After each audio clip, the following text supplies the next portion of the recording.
nome é Júlia, sou voluntária do projeto Vida do Cão. O tema dessa semana é a saúde do cão idoso.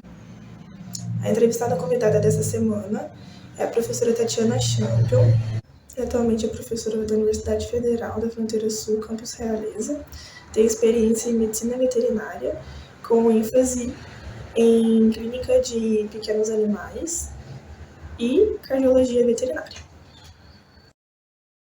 Primeiramente, obrigada, então, pelo convite, por ter aceitado.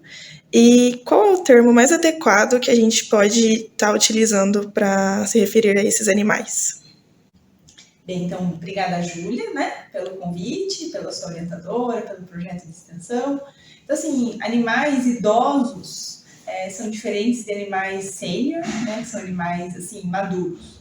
Então, obviamente, depende do porte do animal, que a gente pode considerar animais de grande porte, a gente sabe que o envelhecimento deles é maior. Então, animais de grande porte acima de 9 anos já são considerados idosos, e animais de pequeno porte acima de 11 anos. E animais de grande porte já são considerados sênior a partir de 5 ou 6 anos de idade, e animais de pequeno porte já são considerados sênior a partir de 7 anos. Então, a partir dos 6 anos, em média, em animais de grande porte, a partir dos 7, é importante imaginar que eles já estão numa fase mais avançada da idade. E a partir dos 9 anos, um cão de grande porte, a partir de 11 anos, um cão de pequeno porte, de fato, há necessidade de uma abordagem um pouco diferente em relação à geriatria, ao envelhecimento. Perfeito. Bom, e quando eu sei que o meu cão atingiu a terceira idade e eu devo levá-lo ao veterinário para fazer exames de rotina e vacinação? Então, assim, a tua pergunta é importante porque, independente da idade, os animais devem ser vacinados, e devem ser examinados, e passados por uma consulta médica veterinária para check-ups. Então, hoje em dia, a gente trabalha com medicina veterinária preventiva e não curativa. E tem, obviamente, doenças que acontecem com o processo de envelhecimento e tem animais que desenvolvem esse tipo de doença precocemente. Então, independente da idade, uma vez ao ano, levar para um check-up e as vacinas é o mínimo que você pode fazer. Animais mais idosos, a gente recomenda que pelo menos 2 vezes ao ano ele passe por check-ups. E a depender da condição patológica, então se ele tiver alguma doença em específico, um distúrbio endócrino, um problema renal, um problema cardíaco, aí a depender do diagnóstico, do estadiamento da doença que o veterinário vai definir os critérios de retorno. Então essa periodicidade é definida conforme o quadro clínico do paciente. Sim. Junto ao envelhecimento, o cão idoso adere atitudes um pouco mais antissociais e talvez agressivas. Você haveria alguma dica para que o tutor lide melhor com essas atitudes? A tua pergunta é excelente, porque muitas vezes a agressividade do cão com o dono é um fator que leva muitas vezes o dono a abandonar o cão. Então, imagina um cão que viveu a vida toda com esse tutor, e aí quando é velhinho e ele precisa do tutor, o tutor acaba abandonando porque ele teve alguma atitude agressiva, seja com o próprio tutor ou com crianças na casa. Então, o que é importante a gente entender? Que o animal, ele é um ser que ele não vai falar para você que algo está incomodando. Então, se em determinados momentos ele se isolar, é importante entender que talvez ele precise desse isolamento, que ele não queira um convívio. Então, eventualmente ele tem alguma dor ou algum mal-estar, e a gente não sabe, porque ele não nos conta. Se tiver qualquer alteração comportamental que te chame a atenção, tem que procurar um veterinário para fazer um bom exame físico, e se ele tiver dor, o controle da dor, e o acompanhamento desse animal, é importante no seu diagnóstico para saber qual é o motivo dele estar se isolado e se isolando, e qual é o motivo da agressividade. A agressividade também não é comum, e não é frequente. Então, um cão que nunca foi agressivo, sempre foi dócil, e de um determinado momento para cá ele começa a se tornar agressivo, essa alteração comportamental deve chamar a atenção. Tem um motivo, Tem um motivo. Um cachorro que teve uma determinada dieta ao decorrer da sua vida. Quando idoso, a gente deve modificar essa dieta?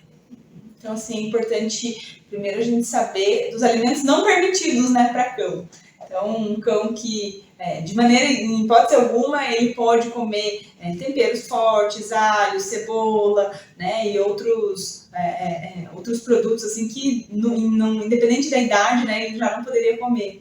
O que acontece é que às vezes ele começa a ficar com apetite seletivo porque ele tem alguma doença, não tem mais fome, e a gente tende a misturar alguma comida caseira.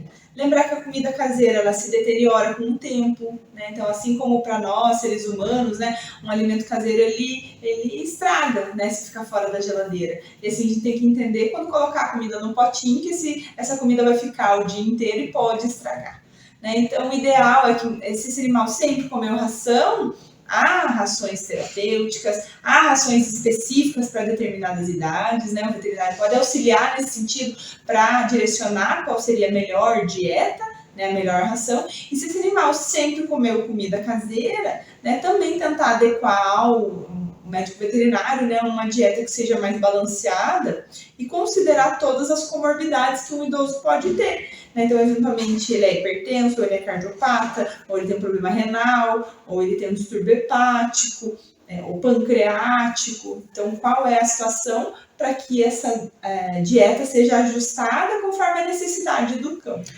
Ou mesmo com relação à dentição, né? Porque os cães tendem a ter quedas de dente, né? E se deteriorar a dentição, né? Isso é importante porque, na verdade, isso é uma progressão de um dente não cuidado. Sim. Né? Então, o acúmulo de placa bacteriana, doenças periodontais podem levar, né, então, a quedas, mas não há necessidade da troca, né, da dieta nesse sentido, e sim pensando na condição do indivíduo como um idoso mesmo. Sabe-se que a atividade física é um fator contribuinte para a saúde e bem-estar dos animais de companhia. Recentemente, fomos para o inverno, estação em que ficamos um pouco mais sedentários, com hábitos de vida menos saudáveis e com menos disposição para sair. Então, com relação a isso, os tutores, eles acabam tendo atitudes que influenciam na vida do seu cãozinho. Então, quais medidas a gente pode tomar para que esses animais não fiquem totalmente parados? Então, Júlia, é importante a gente entender que o processo de envelhecimento ele não está relacionado somente à idade. Então, fatores ambientais, fatores nutricionais, estresse, má nutrição, falta de exercício contribuem para a progressão do envelhecimento. E o envelhecimento não saudável, né? O envelhecimento patológico.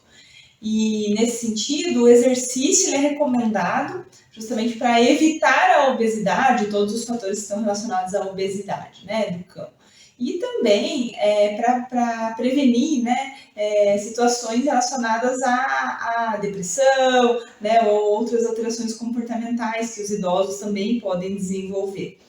Então, obviamente, ele precisa passar por uma avaliação, né, ortopédica, cardíaca, porque eventualmente o animal não quer andar, não porque ele não consegue, não porque ele tem limitações de esforço, né, respiratório, cardíaco, mas porque dói, né, pensando no animalzinho que tem problema ortopédico, né, já vai tendo distúrbios degenerativos, né, de maneira geral.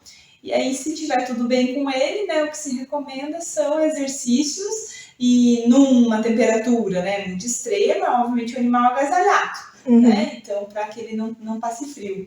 Mas é recomendado, sem dúvida, né, o exercício físico, mesmo no inverno. Então, qual é a sua opinião, professora, com relação à adoção de animais idosos? A adoção de animais idosos ela é maravilhosa, né? Se for pensar que um animal idoso ele precisa também de cuidado, carinho, amor, né? É muito assim reconfortante adotar um animal idoso e dar qualidade de vida para o restinho da vida dele, né? O quanto ele tiver. Sem dúvida, a menor taxa de adoção de animais idosos do que filhotes, né? Quem normalmente adota, Sim. É muito mais comum adotar um filhote do que um animal idoso. A grande vantagem de adotar um animal idoso é que você já conhece a personalidade dele, né? Então, no momento que você adotar, você já sabe se o animal ele é dócil, se o animal é agressivo, né? Muitas vezes, qual é a personalidade, né, desse animal. Isso falando de cão e gato, né? Às vezes você adota um gatinho pequenininho, daí não sabe como ele fica bravo, né? Depois, esse não, o gato que já é bonzinho, muito provavelmente ele vai ser bonzinho pro resto da vida, né? Então, da vidinha dele. É uma grande oportunidade. Os cuidados, né, adicionais é realmente assim, o animal ele não te conhece e ele ainda não pertence à sua família, né? Então ele não tem ainda esse entendimento, né, de que ele faz parte da família. Tem que realmente ter um pouquinho de paciência, né, para que ele conheça e se adeque, né, à nova casa e lembrar, né, daqueles problemas que a gente já conversou a respeito de uma possibilidade dele ter, por exemplo, um quadro mais agressivo quando manipulado, ou eventualmente ele tem alguma dor, né, por já ter uma certa idade, pode ter uma dor no joelho, uma dor articular, enfim, e aí quando manipulado ele pode se tornar um pouquinho mais agressivo. Né? Então é importante entender que o cão ele não é um bichinho de pelúcia, né? O gato não é um bichinho de pelúcia. Ele vai te procurar quando quiser carinho, né? E essa troca ela é muito benéfica. E cão idoso, né, é maravilhoso. Então, se puder adotar, é muito reconfortante, né? Ter um animal idoso em casa. Por fim, eu agradeço a disponibilidade e contribuição que a professora Tatiana Champion deu ao projeto Vida do Cão para o tema dessa entrevista, que foi a saúde do cão idoso. Muito obrigada.